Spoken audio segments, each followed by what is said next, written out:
Today I'm giving you a room tour of the cabin that I've been living in for the past 4 months on Odyssey of the Seas. It's a solo cabin and it's my very last day on the ship, so I'm going to show you what it's all about before I pack up everything and I'm out of here. Now, this is like one of the most common styles of rooms that you will find on a cruise ship, at least when it comes to like Royal Caribbean ships. That's the ship that I'm working on right now.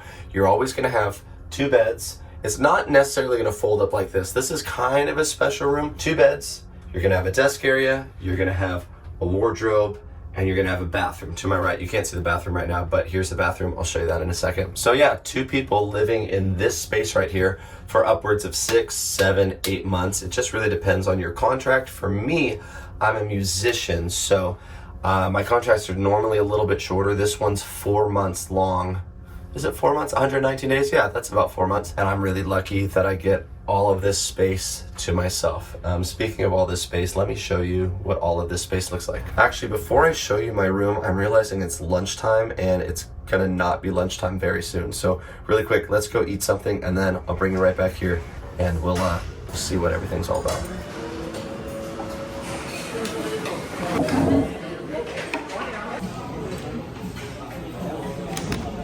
Starting with the bed. This is not a typical bed. You're normally gonna have a bed that's more this size right here. So this is 2 beds in one. That's how they make it work on ships. So you're gonna have a bed that's about this length. And it's okay, you know, if you're by yourself, of course, you can make it work. It's much more ideal to have this large setup, especially if you're, you know, if you're in a relationship, you wanna have somebody stay with you in your room. And once again, if you are sharing a room with another crew member, then there's always going to be a bunk bed. Some people do get this room, but it's typically reserved for solo people. Even though the room does say 2 people on it. Let me see if I can find that. Yeah, there we go. 2 persons. Here's the shelving in this room, which I have filled with the most random things ever. From a Christmas tree to a Vision Pro box to a little emulator thing, by the way, Miu Mini Plus, amazing. Storage, from pants to shoes to socks. I have gone through all of my laundry this week and I've been waiting to do it until today. So this bag is completely packed with stuff. When it comes to the standard stuff that's in every room, every single room is going to have a TV, and on the TV is a whole bunch of movies. Crew members get movies for free, and typically they're pretty good. As new of stuff as Oppenheimer, as old as classics. I mean, look, they've got Air, they've got this. And this is great because that's not typically been the case. When I was on a ship years ago, I just felt like all the movies sucked. I never wanted to watch any of them because there was no point. And then years ago too, they would put new movies on the crew TV, but they would make you pay for them. So not cool, not my vibe. All right, let's go into the bathroom. Here's the storage in here for a whole host of things. And your sink. This is great because having a sink in your actual bathroom is ideal. There are plenty of cruise ship cabins that have your sink in the room, like truly next to your bed, right next to your bed. Right here would be a sink where you would brush your teeth and get things done. Those are called single share cabins. So you technically have your own space. It is just hilariously small. The best way to describe it in terms of this room is if this was the door entrance to your room, this would be it. Truly, from this wall to this wall, that would be your entire space. This does not exist. And then you'd have a bathroom in this area, and then on the other side, another person who has this much living space, and then a bathroom on their side. Other super helpful things is having magnets. Magnets are like the lifeblood of any cruise ship cabin. You can hang things. And when you have 2 people living in a room, you need space. When it's just me, I don't need a lot. Of space. This is truly everything I own. You can basically see right now, everything I own is right here. And then my shirts.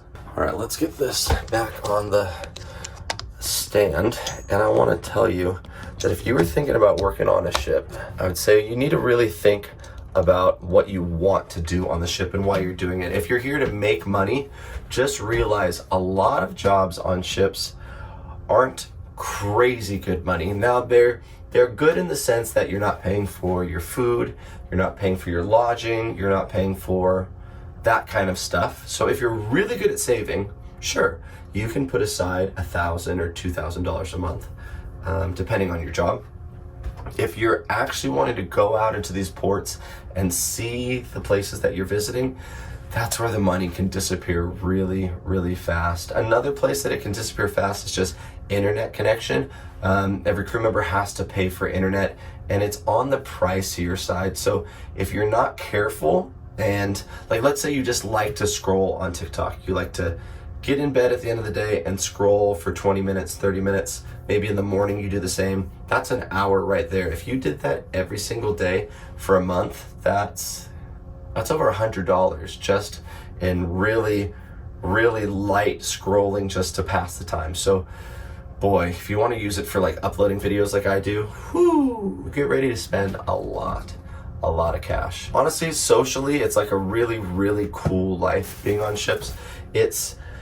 It's really possible to make tons of friends and have all of these experiences, but also it's incredibly possible to not make friends, because if you're not a super outgoing person, it's a struggle. For me, I'm not a super outgoing person. When I go to crew bar, I kind of stand there in the corner nervously and hope somebody talks to me. When I got on the ship, it took me 50 days before I made a friend. 50 days of pretty much sitting in this room and staring at the wall, which is crazy to think that I did that. And so this is my last day on the ship. I'm going to another ship very, very soon, which is going to be totally different. It's going to be a really, really small cabin, just like the one that I described. That's about the width of a bed. I'm doing it because I'm going to be there with my friends in a band, and I've decided that even though I'm making a lot more here and the benefits of having my own cabin are great, you just can't replace having friends, and I'm going to enjoy that. We're launching a new ship called Utopia of the Seas in July, so I'm planning on posting all about that very, very soon. If you're interested, if you want to follow, subscribe, I guess, follow me. All right, thanks for watching. Goodbye.